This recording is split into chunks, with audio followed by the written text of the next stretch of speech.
There's a few different busy seasons throughout the year. The first is the fall, right when we get back. September, October is prime recruiting season for finance and accounting majors. That's just nature of the industry.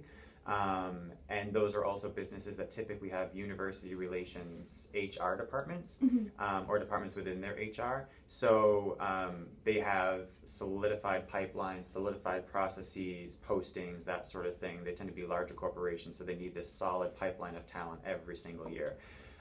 So accounting and finance will start in March, and then right after they start getting job interviews, we'll start to see nervous seniors come in because they're not accounting and finance majors, but their friend is, and their friend just got a job, and they start to get really nervous that they're behind. So definitely the fall when accounting and finance start to get job offers. And then usually around winter break we get a little bit of a push because they're going home for winter break and they want to be able to tell mom and dad and Nana and Papa and whoever that, yes, I'm moving forward, here's what I've been doing. And definitely around spring break. I think seniors start to realize that the real world and the academic world aren't necessarily running parallel anymore. And they start to see the transition that the real world doesn't operate on an academic calendar, that the industries will have different timelines and processes and that sort of thing. We sort of regroup, re-strategize, and 9 times out of 10 they're doing just fine. It's just nature of where they're applying. They don't have set timelines. So it's just a matter of waiting for each of those employers to sort of get to them and that sort of thing.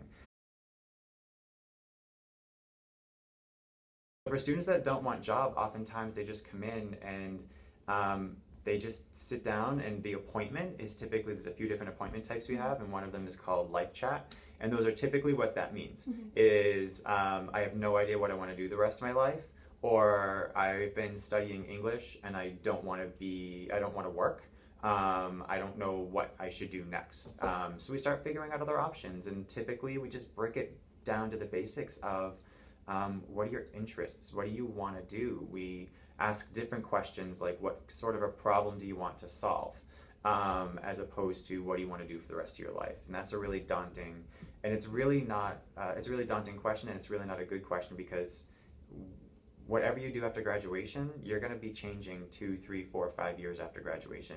Just come in and talk, and we try to figure out what's missing in the job world. And sometimes they do want a job, but they haven't really thought of the nonprofit sector, or they haven't thought of this particular role. And if it's not job, we start looking at application deadlines for post-grad service organizations. We start looking at grad school programs and that sort of thing. I would caution students that don't want to go into the job market right away. It doesn't mean grad school is your plan A. Grad school is definitely a very strategic move. It's something that is very specific, and for most students, grad school isn't necessarily a good next step unless you know for sure that that program is going to lead you into the proper path that you really want.